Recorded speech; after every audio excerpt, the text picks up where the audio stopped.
अस्सलाम वालेकुम जी, मैं थोड़ा वीर मिर्ज़ा जट। अज की एक न्यूज़ है, कुछ टिकटॉक वास्ते सैड भी है तो दूसरे आम बंदे वास्ते खुशी की गल है कि सैड न्यूज़ है कि टिकटॉक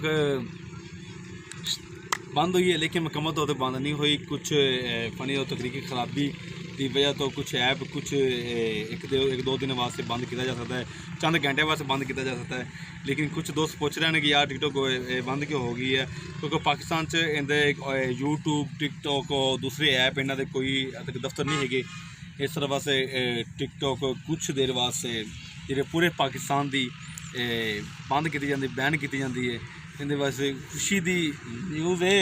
चलो अच्छा है, बात है कि मेरी नज़र में थे कि टिकटॉक बंद होनी बेहतर है, क्योंकि टैलेंट ज़्यादा प्रमोट बगैर सिंह ज़्यादा करते हैं इतना टैलेंट नूं, क्योंकि टैलेंट वाले मुंडे बहुत ज़्यादा उवें ही कुछ कर नहीं सकते। तो जिन्हें भी आ बगैर की फाशी वीडियो आंदियां उन्होंने ज़्यादा प्रमोट लोग देखते हैं। तो टिकटॉक नाल ही हुण यूट्यूब लोग अपने वापस आवन दे। अगर दोस्तों अगे मैं रिक्वेस्ट करना था, लेकिन टिकटॉक मुकम्मल तौर पर बैन नहीं हुई।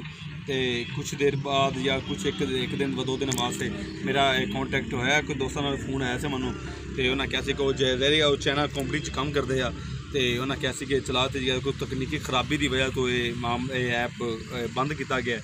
तो कुछ काफ़ी सारे पाकिस्तान के लोग जिन्हें भी टिकटॉक स्टार ने मैं फ़ोन कर रहे हैं और बड़े परेशान ने, क्योंकि ज़ाहिर गल है कि उन्होंने फॉलोवर बनाए आ बड़ी मेहनत नाल, लखां मिलियन के साथ फॉलोवर बनाया। एक फॉलोवर दोनों खुद पता किन्ने औखा बनता है। तो लेकिन उन्होंने वास्ते क्योंकि उन्होंने मसला है कि टिकटॉक अजकल मुँह कौन लावेदा, अगे सैल्फी लेना कौन आवेदा, फोटो लेना कौन आवेदा, क्योंकि उन्होंने कोई अपना टैलेंट नहीं है। कुछ अज की दिखावन दे, कुछ ज़ाहिर गल है कि लिपसिंग फनी सब कुछ ओके हो गया। तो उन्होंने वास्ते सब तो बेस्ट न्यूज़ है कि टिकटॉक अज तो एक दो दिन परेशान रहन दे, लेकिन परेशानी होने की ज़्यादा नहीं है, लेकिन मुकम्मल तौर पर बंद नहीं हुई। तो लिहाजा मेरा जो मैसेज है मैं दसना चाहना हुई है, मेरे दोस्तों का कॉन्टैक्ट होया, गलबात हुई है। तो टिकटॉक चला दी जाए, लेकिन आर्जी तौर पर कुछ तब्दीलियाँ हो रही ने उस इस वजह ऐप बंद किया गया।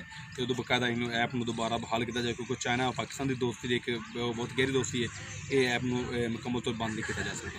ठीक है जनाब, इन जोड़ा वीर मिर्ज़ा जट इजाजत चाहता, इंशाल्लाह फिर मिला।